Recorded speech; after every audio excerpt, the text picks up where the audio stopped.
కిషన్ రెడ్డి గారు ఈరోజు నల్గొండ రావడం జరిగింది. వారితో పాటుగా మన యొక్క ఎమ్మెల్సీ ఉపాధ్యాయ అభ్యర్థి సర్వోత్తమ్ రెడ్డి గారు కూడా రావడం జరిగింది. రాష్ట్ర పదాధికారులు, రాష్ట్ర కార్యవర్గ సభ్యులు అందరూ కూడా ఉన్నారు. ఇప్పుడు మీడియాను ఉద్దేశించి గౌరవనీయులు కిషన్ రెడ్డి గారిని మాట్లాడవలసిందిగా కోరుతున్నాను.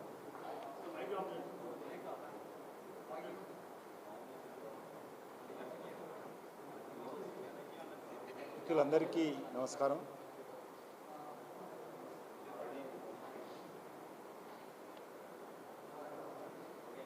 రాష్ట్రంలో 3 శాసన మండలికి సంబంధించినటువంటి స్థానాలకు ఎన్నికలు జరుగుతూ ఉన్నాయి. ఒకటి నల్గొండ, వరంగల్, ఖమ్మం ఉమ్మడి జిల్లాలకు సంబంధించినటువంటి ఉపాధ్యాయ నియోజకవర్గము, అదేవిధంగా ఆదిలాబాద్, కరీంనగర్, నిజామాబాద్, మెదక్ ఉపాధ్యాయ నియోజకవర్గము. ఈ 2 టీచర్స్ కాన్స్టిట్యున్సీకి సంబంధించినటువంటి ఎమ్మెల్సీ అభ్యర్థుల ఎన్నిక ఈ నెల 27న జరగనున్నది. దీనితో పాటు పట్టభద్రుల నియోజకవర్గానికి సంబంధించినటువంటి ఎమ్మెల్సీ ఎన్నిక కూడా ఆదిలాబాద్, కరీంనగర్, నిజామాబాద్, మెదక్ 27న జరగనున్నది. ఈ 3 స్థానాలకు కూడా భారతీయ జనతా పార్టీ తరఫున అధికారపూర్వకంగా మేము అభ్యర్థులను పెట్టడం జరిగింది. ఎందుకంటే ఈరోజు తెలంగాణ రాష్ట్రంలో శాసన మండలి మరి ఏ రకంగా పనిచేస్తుందో మనం చూస్తూ ఉన్నాం. గతంలో గెలిచినటువంటి కాంగ్రెస్ పార్టీకి చెందినటువంటి శాసన మండలి సభ్యులందరూ కూడా మూకుమ్మడిగా ఆ రోజు టీఆర్ఎస్ పార్టీలో చేరడము, మరి ఉపాధ్యాయుల విషయంలో, పట్టభద్రుల విషయంలో, నిరుద్యోగుల విషయంలో, తెలంగాణ ప్రజల విషయంలో మాట్లాడాల్సినటువంటి యొక్క ఎమ్మెల్సీలకు సంబంధించినటువంటి పూర్తిగా ఆ రోజు టీఆర్ఎస్ పార్టీ బీఆర్ఎస్ పార్టీలో చేర్చుకొని ఎక్కడ కూడా ఒక మాట ప్రభుత్వానికి వ్యతిరేకంగా మాట్లాడకుండా చేయడం జరిగింది. ఆ రకంగా శాసన మండలి యొక్క ప్రాధాన్యత తగ్గించేటువంటి ప్రయత్నం ఆ రోజు ప్రభుత్వం చేసింది.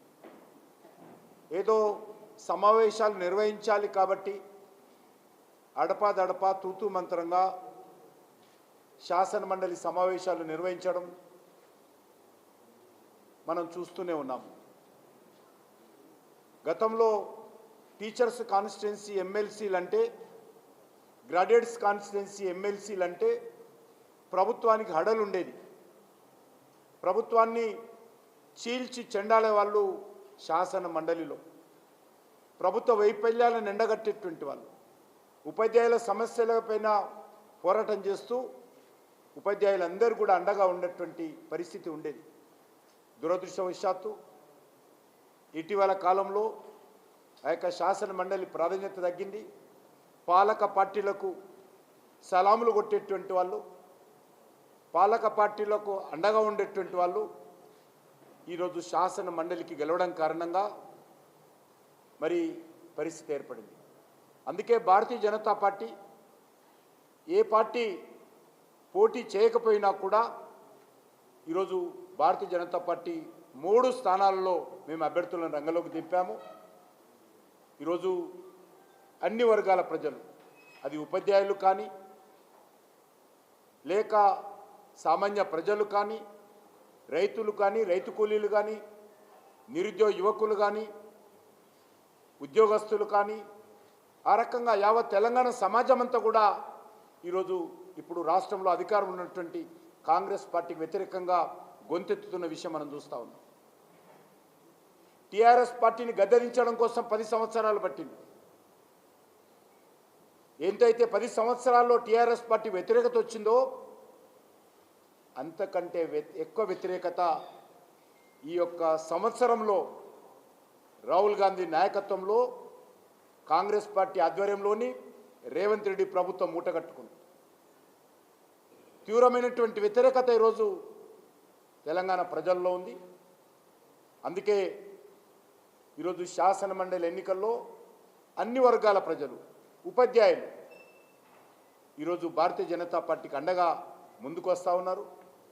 అనేక ఉపాధ్యాయ సంఘాలు, అనేక ఉద్యోగస్తుల సంఘాలు, ముఖ్యంగా తెలంగాణ ఉద్యమంలో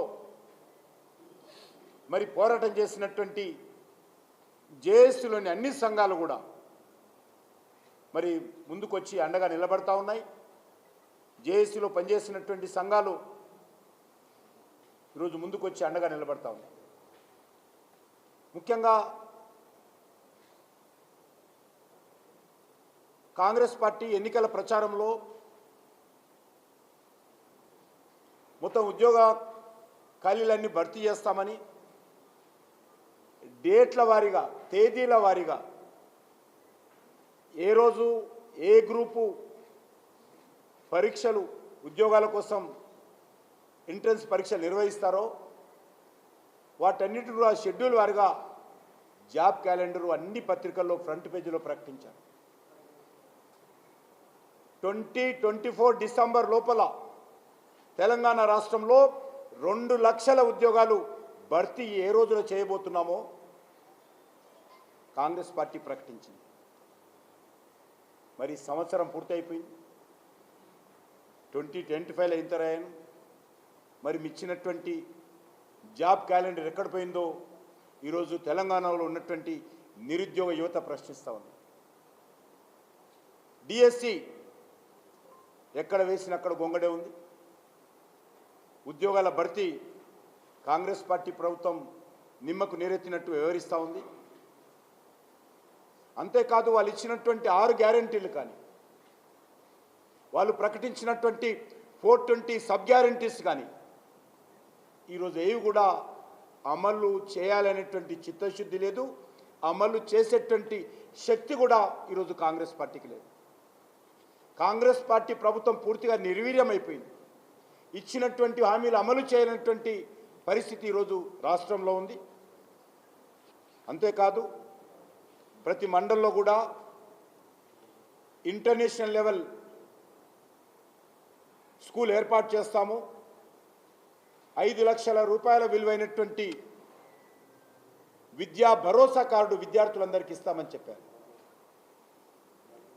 అంతేకాకుండా ఎడ్యుకేషన్ సెక్టార్కు బడ్జెట్ డబల్ చేస్తామని చెప్పారు. అది ఎక్కడ కూడా దానికి సంబంధించినటువంటి హామీ అమలు కాలేదు.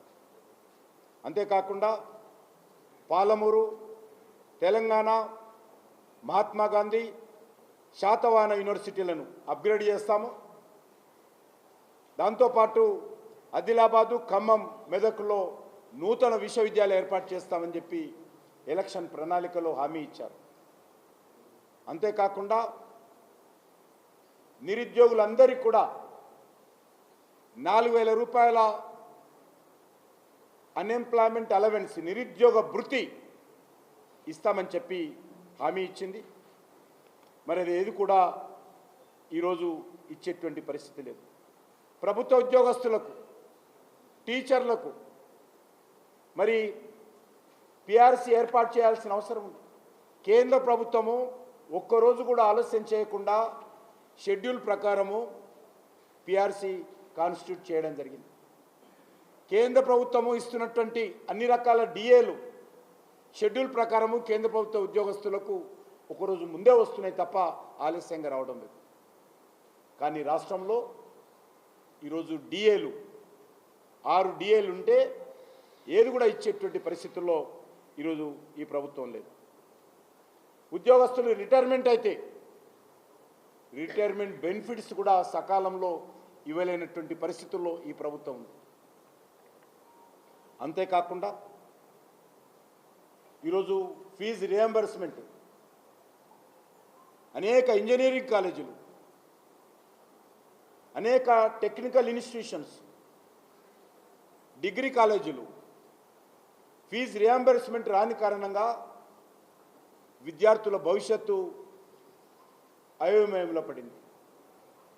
చాలామంది మేనేజ్మెంట్స్ ఫీజు రియంబర్స్మెంట్ రాలేదు కాబట్టి మీరే ఇవ్వండి అని పేరెంట్స్ మీద ఒత్తిడి తీసుకొస్తున్నటువంటి పరిస్థితి, సర్టిఫికెట్స్ ఇవ్వలేనటువంటి పరిస్థితి, అనేక రకాల వేధింపులకు గురవుతున్నటువంటి పరిస్థితి మనం చూస్తున్నాం. సుమారు 8,000 కోట్ల రూపాయలు విద్యా సంస్థలకు ఫీజు రియంబర్స్మెంట్ ఇవ్వాల్సిన అవసరం ఇంక ఈ సంవత్సరం లెక్క పెట్టాలి. అంతేకాకుండా ఫీజు ఏరియర్స్ కూడా ఈరోజు ఈ ప్రభుత్వం ఇవ్వకుండా ఆలస్యం చేస్తూ ఉంది. విచిత్రం ఏంటంటే ఎస్సీ, ఎస్టీ, బీసీ విద్యార్థుల స్కాలర్షిప్స్ కూడా మరి ఈరోజు రియంబర్స్ చేయలేనటువంటి పరిస్థితుల్లో ఈ ప్రభుత్వం ఉంది. అంతేకాకుండా ఈరోజు విద్యారంగ వ్యవస్థ ఏంటంటే గురుకుల విద్యాలయాల్లో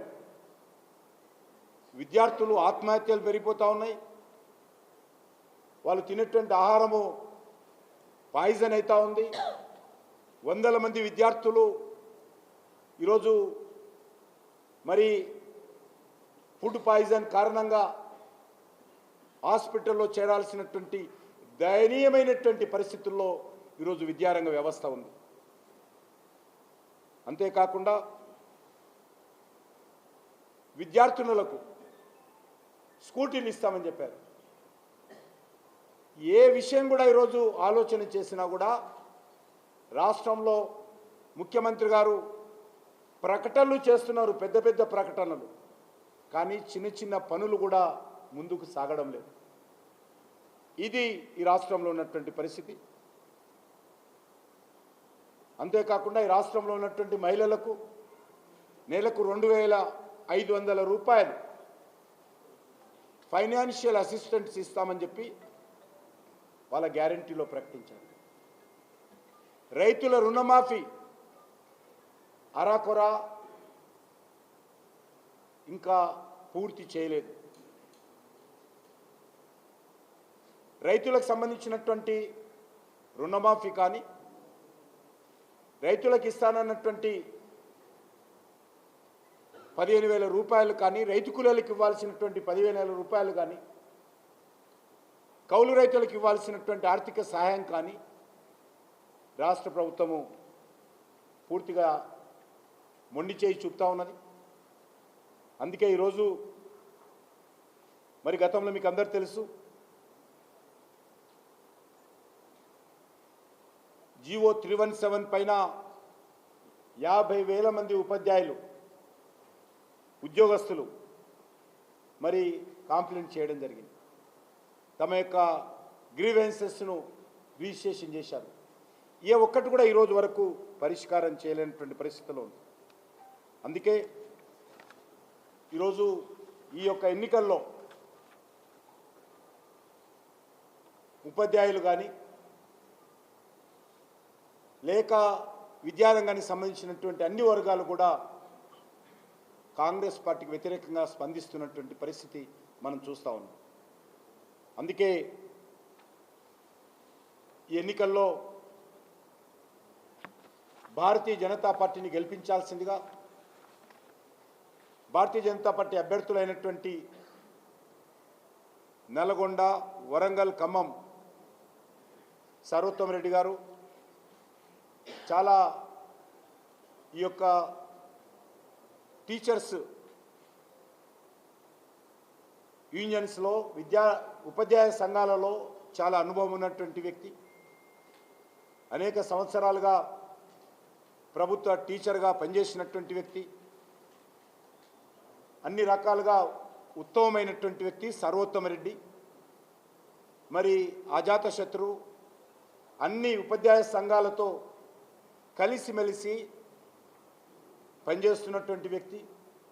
కాబట్టి ఆయనను ఇక్కడి నుంచి గెలిపించాల్సిందిగా, అదేవిధంగా ఆదిలాబాద్, కరీంనగర్, నిజామాబాద్, మెదక్ నుంచి కొమరయ్య గారు, మల్కా కొమరయ్య గారు వారు కూడా టీచర్స్ కాన్స్టిట్యున్సీ నుంచి అక్కడి నుంచి కూడా పోటీ చేస్తూ ఉన్నారు. అన్ని వర్గాల మద్దతు కూడా అక్కడ కూడా ఇస్తూ ఉన్నారు. నిన్న నేను సంగారెడ్డి పటంచెరు అసెంబ్లీ నియోజకవర్గాల్లో ఎన్నికల ప్రచారానికి కలవడం కోసం కొంతమందిని వెళ్ళడం జరిగింది. మంచి మద్దతు సంపాదిస్తూ ఉన్నాం. గ్రాడ్యుయేట్స్ కాన్స్టిట్యున్సీ నుంచి కూడా మా పార్టీ సీనియర్ నాయకులు అంజిరెడ్డి గారు పోటీ చేస్తూ ఉన్నారు. కాబట్టి 3 నియోజకవర్గాలు కూడా పోటీ చేస్తున్నటువంటి ఏకైక పార్టీ భారతీయ జనతా పార్టీ. కాబట్టి భారతీయ జనతా పార్టీ ఉపాధ్యాయ సమస్యల మీద పోరాటం చేయాలనేటువంటి చిత్తశుద్ధి మాకున్నది. కాబట్టి ప్రజలు ఎదుర్కొంటున్నటువంటి సమస్యల మీద శాసనసభలో లేవనెత్తాలనేటువంటి సత్తా ఉన్నది. కాబట్టి మేము ఈరోజు 3 స్థానాలకు పోటీ చేస్తూ ఉన్నాం.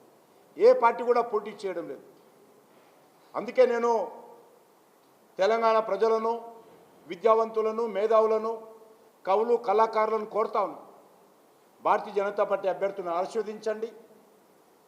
తప్పకుండా తెలంగాణ ఉద్యమకారుల ఆకాంక్షల కోసం, తెలంగాణ అమరవీరుల యొక్క ఆకాంక్షల కోసం తప్పకుండా భారతీయ జనతా పార్టీ రానున్న రోజుల్లో ప్రజల పక్షాన నిలబడి పోరాటం చేస్తుందనే విషయాన్ని ఈ సందర్భంగా మనవి చేస్తా ఉన్నాను. మనకు తెలుసు, నరేంద్ర మోడీ గారి ప్రభుత్వం అనేక రోజులుగా ఈ రాష్ట్ర అభివృద్ధి కోసం చిత్తశుద్ధితో పనిచేస్తూ ఉంది. మరి ఆ దిశలో ఈరోజు జరుగుతున్నటువంటి ఎన్నికల్లో మద్దతు ఇవ్వాల్సిందిగా నేను అన్ని వర్గాల ప్రజలకు ఈరోజు మరొకసారి విజ్ఞప్తి చేస్తా ఉన్నాను, మనవి చేస్తా ఉన్నాను.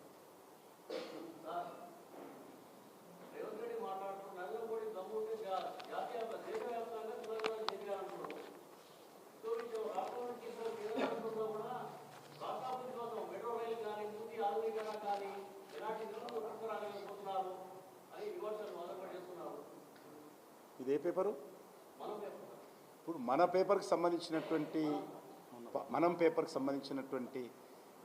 ప్లానింగ్ మీకుంటుంది. ఈనాడు పేపర్ మీకు సపోర్ట్ చేయదు కదా. అట్లనే రాష్ట్ర ప్రభుత్వానికి సంబంధించినటువంటి ప్రాజెక్టులు రాష్ట్ర ప్రభుత్వం వనరులకు అనుకూలంగా వాళ్ళు ఏర్పాటు చేసుకోవాలి. కేంద్ర ప్రభుత్వము ఈ రాష్ట్రంలో అనేక రకాల అభివృద్ధి కార్యక్రమాలు చేస్తూ ఉన్నాం. ఈ రాష్ట్రంలో ఈరోజు రీజనల్ రింగ్ రోడ్ కోసము సుమారు 26,000 కోట్లతోటి కేంద్ర ప్రభుత్వం ప్లాన్ చేసింది. అంతేకాకుండా ఈ రాష్ట్రంలో జహీరాబాద్లో ఇండస్ట్రియల్ కారిడారు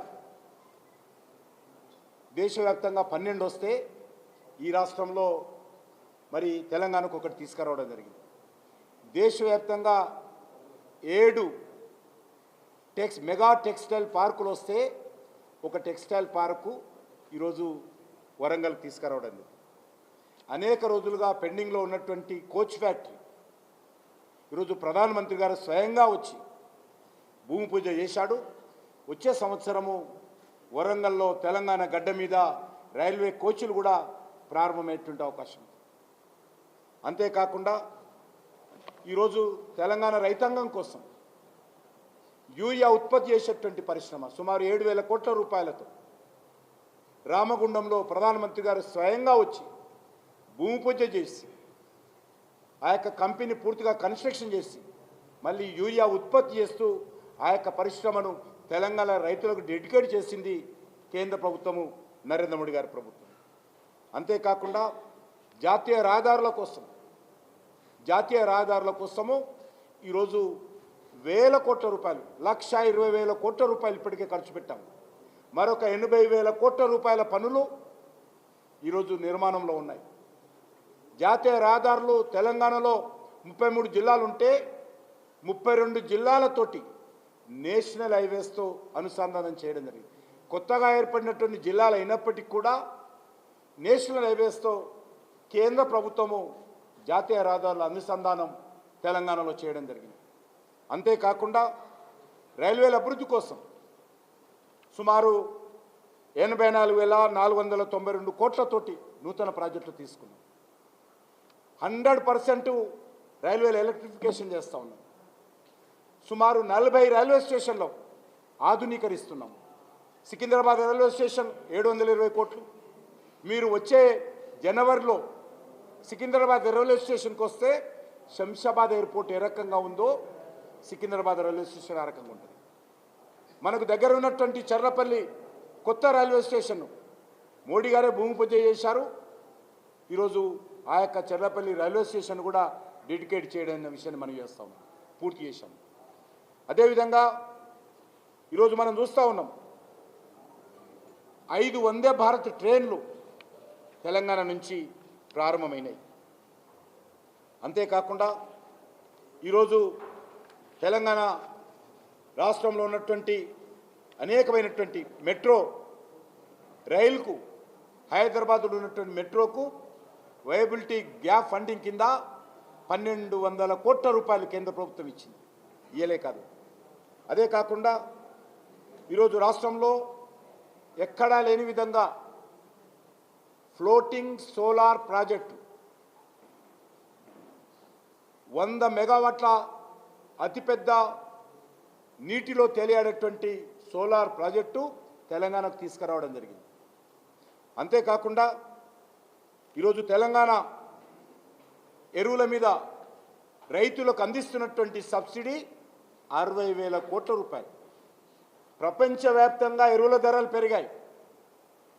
అది ఉక్రెయిన్ రష్యా ఉద్యమం కావచ్చు, కరోనా ఎఫెక్ట్ కావచ్చు, ప్రపంచవ్యాప్తంగా ఉన్నటువంటి ఆర్థిక సంక్షోభం కావచ్చు, అభివృద్ధి చెందినటువంటి దేశాలు కూడా ఆర్థిక సంక్షోభంలో కొట్టుమిట్టాడుతూ ఉంటే భారతదేశంలో స్థిరమైనటువంటి ఆర్థిక పరిస్థితిని ముందుకు తీసుకెళ్తూ ప్రపంచవ్యాప్తంగా మనము ఎక్కువ యూరియా ఇంపోర్ట్ చేసుకుంటున్నప్పటికీ, డిఏపి ఇంపోర్ట్ చేసుకున్నప్పటికీ కూడా ₹1 కూడా పెరగకుండా 10 సంవత్సరాలుగా ఈరోజు లక్షలాది రూపాయలతో ఎరువుల సబ్సిడీ ఇచ్చి ఈరోజు రైతాంగానికి ఆదుకుంటున్నటువంటి ప్రభుత్వము నరేంద్ర మోడీ గారి ప్రభుత్వం.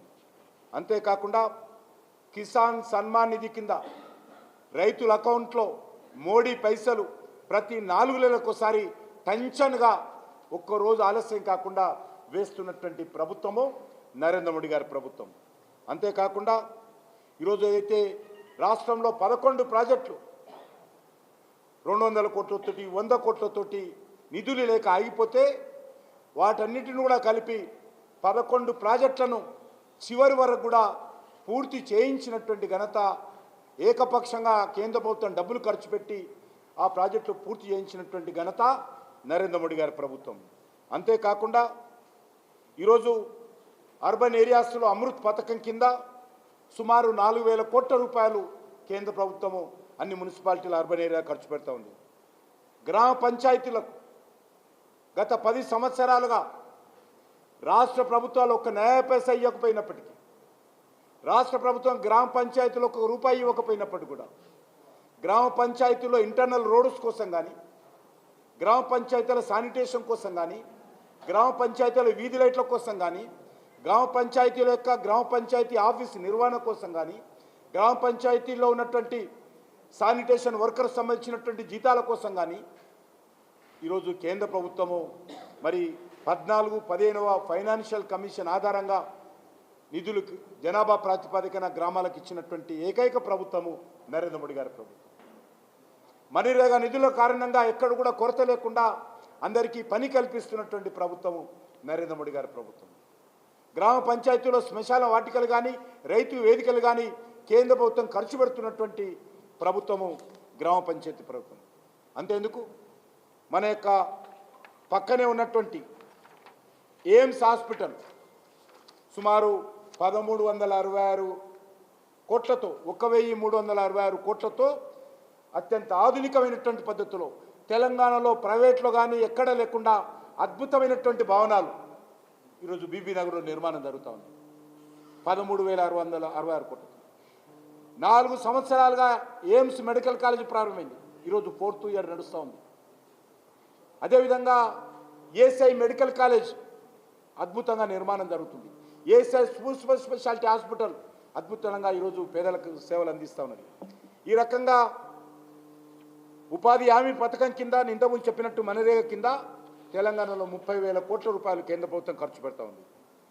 ఐఐటి సుమారు 2500 కోట్లతోటి మరి ఈరోజు ఐఐటి అద్భుతంగా జరుగుతున్న విషయాన్ని కూడా మనం వేస్తున్నాం. అంతేకాకుండా సమ్మక్క సారక్క ట్రైబల్ విశ్వవిద్యాలయం ఏర్పాటు చేయడం జరిగింది. దానికి ఈరోజు 900 కోట్ల రూపాయలు కేటాయించాము. త్వరలోనే ప్రధానమంత్రి గారు ఇంకా కొంత ల్యాండ్ రాష్ట్ర ప్రభుత్వం ఇవ్వాల్సి ఉంది. ల్యాండ్ ఇవ్వగానే ప్రధానమంత్రి గారు స్వయంగా సమ్మక్క సారక్క ట్రైబల్ గిరిజన విశ్వవిద్యాలయానికి భూమి పూజ చేస్తారు.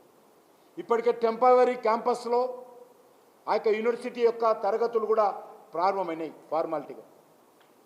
అంతేకాకుండా ఈరోజు అన్ని రకాలుగా ఎస్సీల సాధికారత కోసం కానీ లేక టూరిజం విషయంలో కానీ అన్ని రకాలుగా కేంద్ర ప్రభుత్వం సిద్ధంగా ఉంది. వరంగల్లో ఎయిర్పోర్ట్ నిర్మాణం కోసం సిద్ధంగా ఉన్నాం, ల్యాండ్ ఇవ్వడం లేదు.